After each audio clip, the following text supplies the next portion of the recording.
Dalawang makabagong uri ng scanners ang gagamitin sa NAIA o Ninoy Aquino International Airport at ilan pang mga paliparan bilang bahagi ng paghihigpit ng seguridad. Kaya raw ng mga scanner na ito na makadetect ng mga liquid bomb at iba pang kontrabando. May report si Maki Pulido.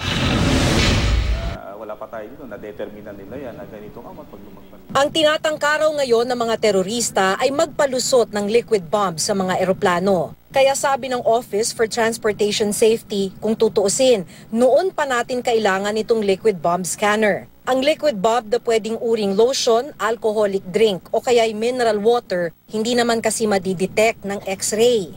Very innocent bottle of water. Pag sinabi nilang water lang to, so how sure are we na water nga to? Kasi there are some flammable or explosives na very clear.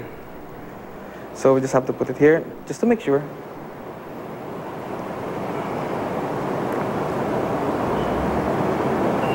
It's clear.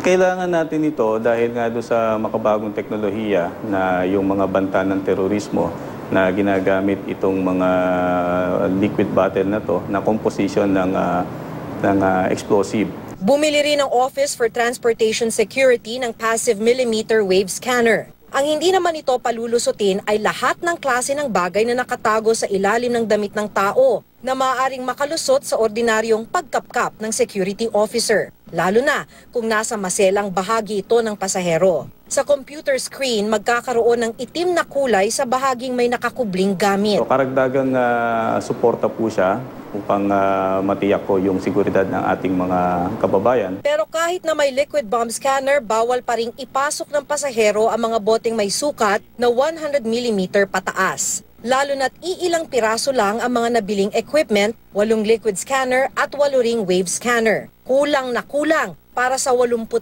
na airport sa Pilipinas. Dahil bilang lang ang mga equipment, piling mga paliparan din lang ang maseserbisyuhan at ang magiging prioridad ay mga international airport ng bansa.